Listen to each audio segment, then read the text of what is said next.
Welcome back. I am going to cover today weighted least squares.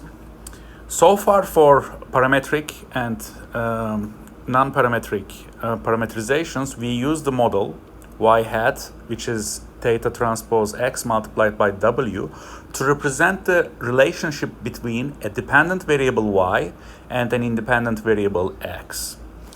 So basically, to determine w for the model, we solved the standard unweighted least squares problem in the past lectures. And for this, we look at minimizing a cost function v, which includes 1 over 2n, n being the number of data points, xy data points we have. And we minimize this Euclidean norm to the power of 2 of omega transpose w minus y. Here, omega is an S by n matrix which stores basically for the first data point of this basis function when it is for the second data point and basically for n data points. And y is an n dimensional vector which stores the first y data all the way up to the last y data. And basically, if you remember, when we take the gradient of v, which is dv over dw, and set it to 0, this gives the analytical solution for w, where we also use gradient descent to iteratively find the same solution. All right, now I can define the weighted least squares problem.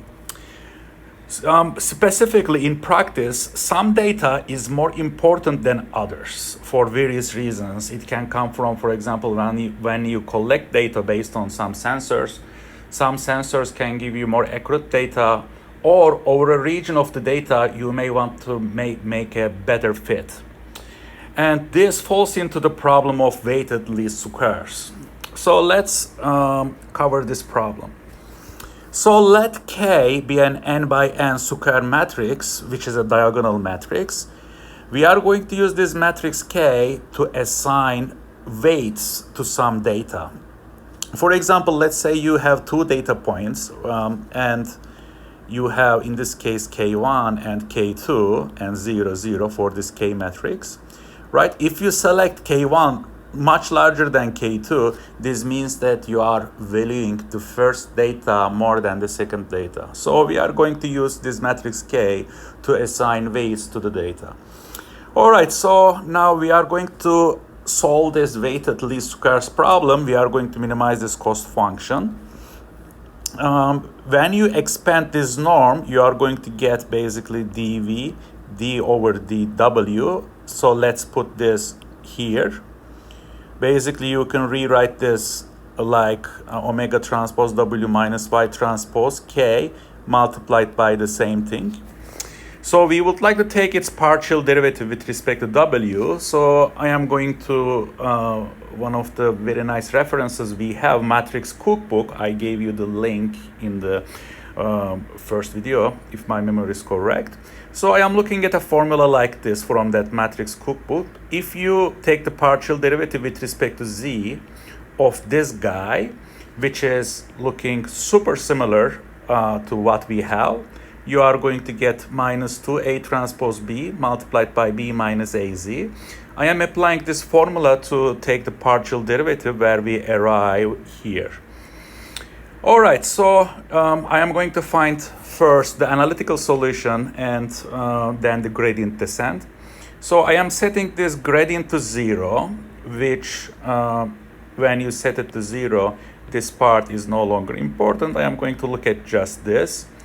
You can expand this like this, and then you can solve for w. And the analytical solution w is inverse of omega k, omega transpose, multiplied by omega k y.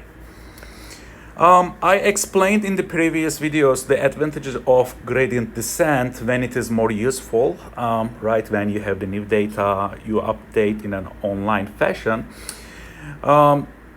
among other advantages. So if you would like to find the solution through gradient descent, basically you take the next value of w equals to the w minus this gradient. And once you put delta V that you see here, basically you are going to write the system more compactly in a discrete time form, with matrix A being this and matrix B being that. And don't forget, check the eigenvalues of A before you implement. It needs to be on the unit circle if you want to use the gradient descent solution. Let's do an example now. So for this example, I am going to consider 30 data points. And this is my independent variable. This is my dependent variable. I am going to focus on 3 regions. So this is the first 5 data, to weight first 5 data, last 5 data, and this is the middle data, to any of the middle data.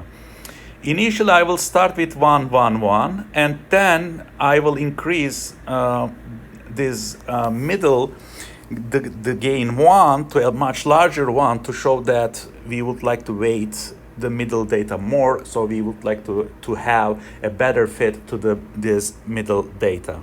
The rest of the code is pretty similar to the ones that I covered in the previous videos. I am using a non-parametric regression. We have the bias and 5 neural networks, neurons, radial basis functions. Here is the K that I do the computation, and this is just for evaluation of the fit that we have, and this is for the plotting. And you can pause the video here. You should recode this by yourself to get a feeling of it. And here are the results that we have. Actually, when gain is 1, I really like that fit. We have a nice fit, but let's say, you know, this is the first 5 data, let's say not very important to us, and the last 5 data. Let's improve the fit over this 20 data. So when you increase that gain for the middle 1 to 10 to the power of 4, you are going to see that we value more these 20 data on the middle. And since the first and the last data are not important, we don't fit well. But we fit much better to the middle, this green region. So, of course, this is not the best example. This is more useful when you are dealing with a large data set and you want certain portions of the data to make a better fit to those. Or this can be individual points as well. So you can use weighted least squares. If you want to make a fit over for all region, you should increase the number of neurons. And if you want to focus a region, you can use weighted least squares. All right, I hope you like this video. So take care.